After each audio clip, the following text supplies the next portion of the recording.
En partant des éléments que vous venez de décrire, le désengagement, les oléoducs, la reprise, l'énergie, l'assurance, tout ça, si on fait une évaluation réaliste du prix du pétrole en juillet, disons qu'il est à 140 $ le baril aujourd'hui, je ne vois pas comment il pourrait tomber à 4,29 dans un mois et demi. Donc logiquement, on se dirait que dans le meilleur des cas, il serait plutôt autour de 120, 130. Et pourtant, on voit 4,29. Comment ça s'explique?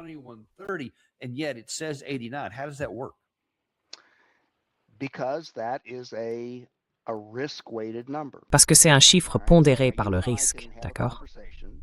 Donc maintenant, toi et moi, on peut en discuter, comme on vient de le faire, et peut-être qu'on peut se dire que tu vois, le prix en juillet sera probablement autour de 150 $, disons, pas 4,29. Bon, c'est une discussion intéressante, et les données la soutiennent plutôt bien. Très bien, maintenant, voilà la partie difficile, Daniel. Je veux que tu prennes tout l'argent que tu as sur ton compte épargne et que tu fasses un pari, que tu achètes un contrat sur le pétrole pour juillet. Alors, à quel point es-tu sûr qu'il sera à 150 $? Parce que ce n'est pas ce que pensent tous ceux qui achètent du pétrole.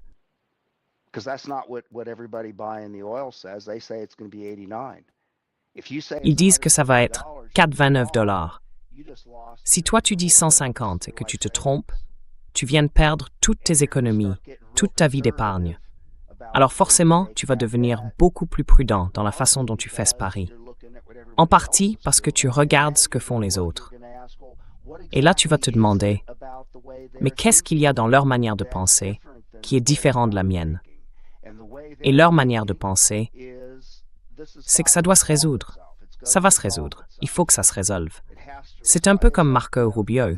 Il était dans un avion il y a un jour ou deux, et il a dit, ça ne peut pas rester comme ça à long terme. C'est illégal.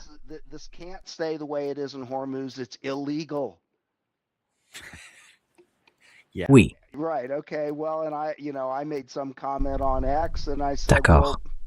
Bon, j'ai fait un commentaire sur X et j'ai dit « Prends ton billet pour la réalité. » C'est peut-être illégal, mais c'est comme ça. C'est vous qui avez tout fichu en l'air, toi et ton patron. Vous n'avez personne d'autre à blâmer. C'est vous qui avez fait ça. Alors arrêtez de vous plaindre et trouvez un moyen de régler le problème. C'est ça qu'il faut faire.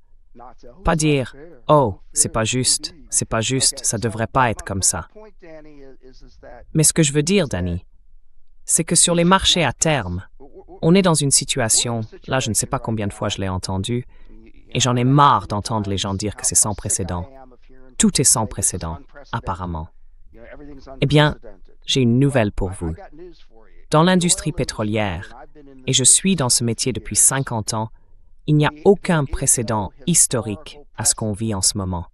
Personne ne sait comment l'évaluer. Personne, parce que ça n'est jamais arrivé avant.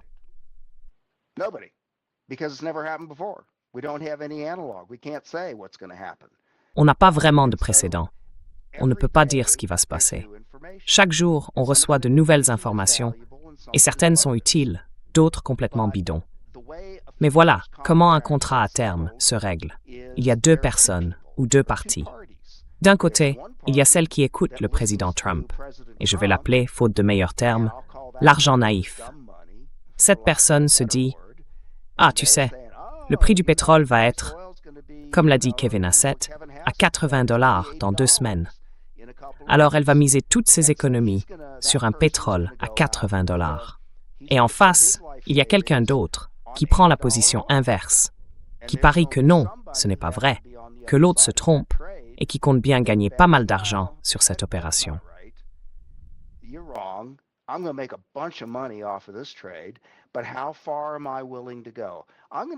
Mais jusqu'où je suis prêt à aller?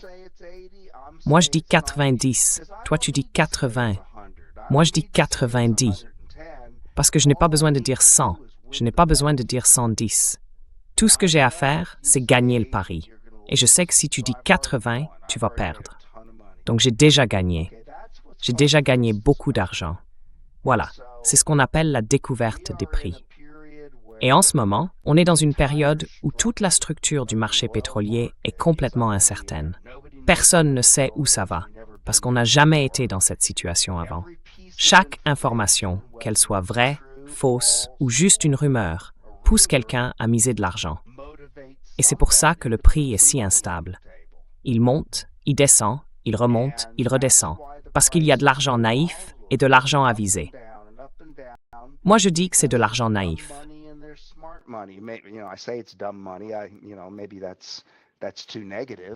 C'est peut-être un peu trop négatif, mais il y a de l'argent moins bien informé, des gens qui croient vraiment à la propagande que tu viens de montrer. Et s'ils diffusent ça, c'est bien parce qu'il y a des gens qui y croient. Donc, il faut du temps avant que le marché digère tout ça. D'accord? Et à un moment, ce qui va se passer, c'est que la réalité sur le terrain va rattraper ceux qui se sont plantés en disant que ce serait 80$ en juillet. Ces gens-là vont arrêter de faire ces offres. Ils vont dire, bon, d'accord, je vais faire un autre pari pour août, mais cette fois, ce sera 4,20$, pas 4,20, d'accord? Et puis, il y aura quelqu'un d'autre qui dira, non, c'est faux aussi. Moi, je dis 100$. Et au bout du compte, tu vas finir par manquer d'argent idiot. Tu vas manquer de gens prêts à parier bas.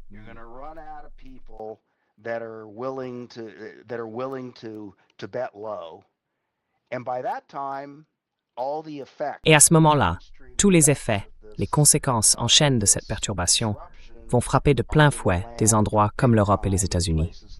Et là, peu importe ce que Kevin Hassett dira, tout le monde va répondre « C'est faux, c'est pas vrai, parce que je viens d'aller à la station-service et je le vois bien. » Et quand est-ce que ça va arriver?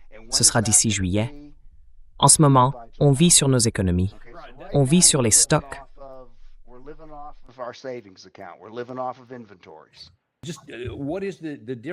Quelle est la différence? En ce moment, il y a l'argent bête et l'argent malin. Tout ce qui influence le prix ici. Mais qu'est-ce qui se passe quand on en arrive au point où il n'y a tout simplement plus assez de gazole pour remplir le réservoir et qu'on ne peut plus faire de commerce?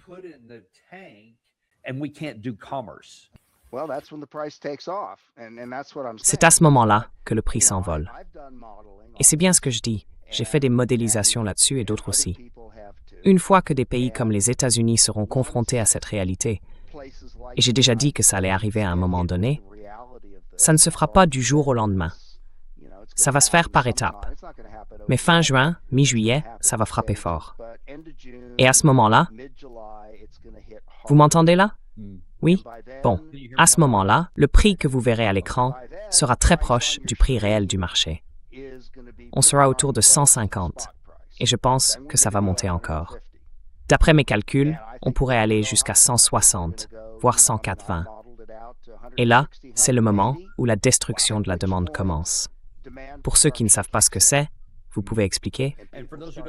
Eh bien, si le prix devient tellement élevé que je ne remplis plus mon réservoir, ou que je le remplis qu'à moitié, ou que je conduis moins, bref, dès que je peux réduire ma consommation de produits pétroliers, je le fais.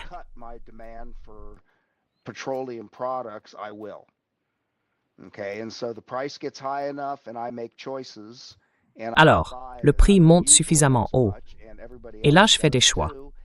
J'utilise moins de pétrole, et tout le monde fait pareil. Du coup, on arrive, disons, à 160, 170, 180$, et ensuite le prix redescend, parce que la demande baisse. Dans mes modèles, on ne descendra pas en dessous de 105$ dans le scénario le plus probable. Dans un scénario défavorable, on ne reverra jamais les 130$. Mais dans le meilleur des cas, celui où d'ici la fin de l'année, les choses, je ne dirais pas qu'elles se normalisent, mais qu'elles vont dans la bonne direction. Alors là, on va monter, redescendre, puis remonter doucement. Et le prix moyen du WTI ou du Brent restera autour de 115-120$ pour toujours.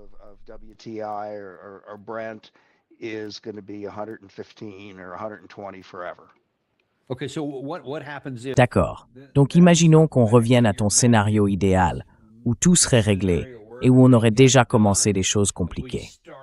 Mais si les blocus opposés restent en place, disons jusqu'à la fin juin, et qu'on n'en est toujours pas au point de départ, qu'est-ce qui se passe?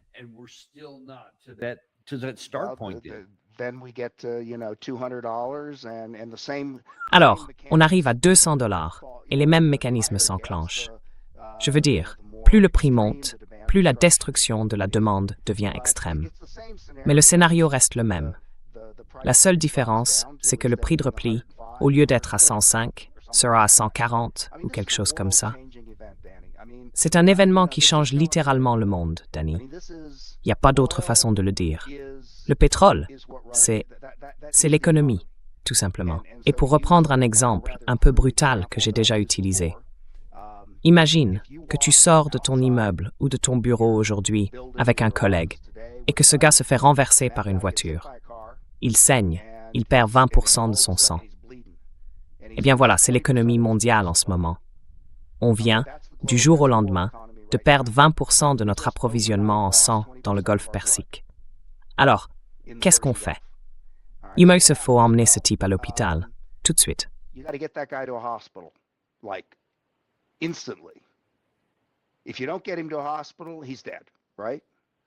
Si tu ne l'emmènes pas à l'hôpital, il est mort. Voilà. Bon, en attendant que l'ambulance arrive, il y a quelque chose que tu peux faire? Bien sûr. Peut-être que la plupart du sang vient de sa jambe. Mets-lui un garrot, vite. D'accord. Alors, au lieu de perdre 20% de son sang, il en perd 15. Dans le meilleur des cas, il survit. Tu l'amènes à l'hôpital avant qu'il meure, mais il va sans doute perdre sa jambe. Peut-être plus. Son cerveau peut ne plus fonctionner. Il a peut-être fait un AVC. Il ne pourra peut-être plus parler. Il sera peut-être en vie, oui. C'est de ce monde-là qu'on parle. On ne fait plus ça maintenant.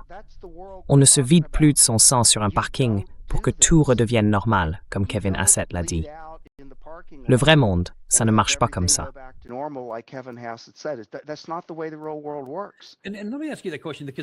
Laissez-moi vous poser cette question, parce que c'est quelque chose que beaucoup de gens ne comprennent pas. Ils se disent, bon d'accord, 20% de l'approvisionnement mondial en pétrole et en gaz venait de là, très bien. Allons chercher dans les 80% restants que tout le monde produise un peu plus, et comme ça on peut compenser. Qu'est-ce que vous répondez à ça?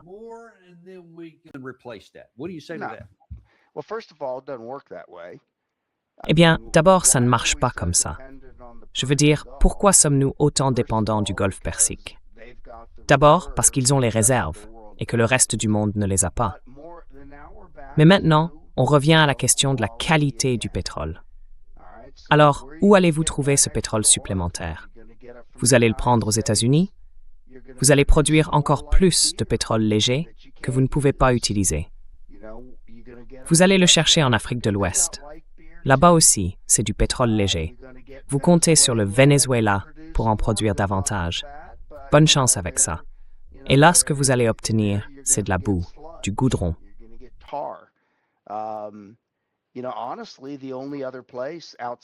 Honnêtement, le seul autre endroit, en dehors du golfe Persique, qui dispose d'une grande production quotidienne du bon type de pétrole, c'est la Russie.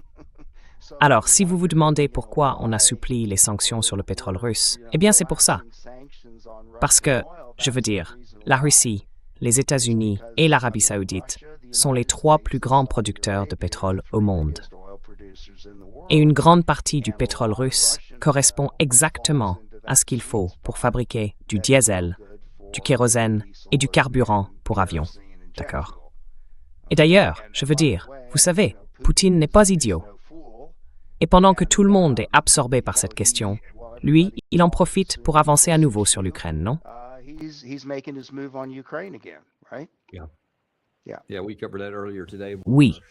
Oui, on en a déjà parlé plus tôt aujourd'hui, dans l'une de nos émissions, à propos de ce qui pourrait arriver très bientôt.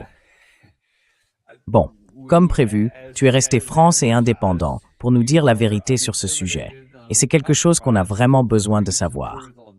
Très peu de gens comprennent ce que tu viens d'expliquer, et surtout, savent le rendre clair pour tout le monde. Alors je te remercie sincèrement d'être venu, parce que grâce à toi, on sait au moins à quoi on est réellement confronté. Merci beaucoup pour ça, Art. J'apprécie vraiment.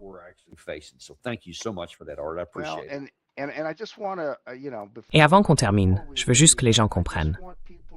Ce n'est pas une idée bizarre ou extrême que seul Art Berman défend. Si vous allez sur n'importe quelle de ces plateformes et que vous regardez ce que disent les gens, regardez par exemple ce que dit Jeff Curry.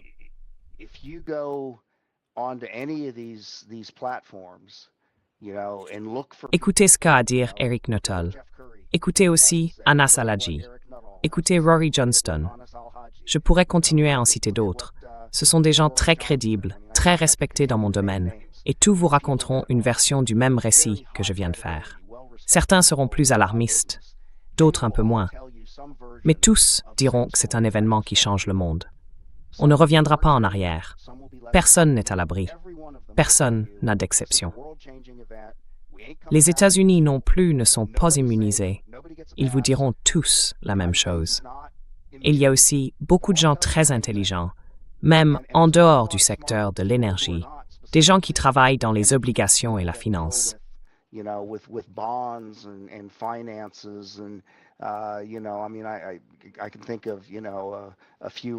Je peux en citer quelques-uns tout de suite. Des gens comme Tavi Costa et Bianco Research. Et regardez HFI Research, ils voient la même chose. Mohamed El Erian au Royaume-Uni, même Christine Lagarde et Jamie Dimon dans les grandes banques. Tous disent une version de ce que je vous dis, peut-être pas aussi clairement que moi.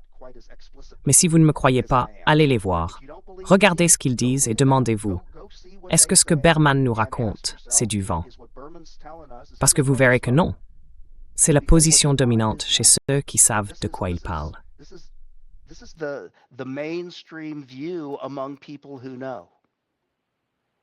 Oui, et je peux le confirmer moi-même, parce que j'avais regardé environ la moitié de cette liste. C'était aussi pour ça que je voulais t'inviter.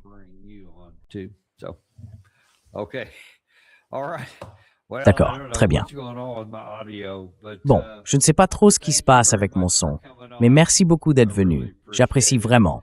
J'espère que vous m'entendez toujours et on se retrouve demain dans le Daniel Davis Deep Dive. Vous savez qu'on n'a pas de sponsor parce qu'on déteste vous bombarder de pubs. Moi, je n'aime pas ça. Alors, montrez un peu de soutien.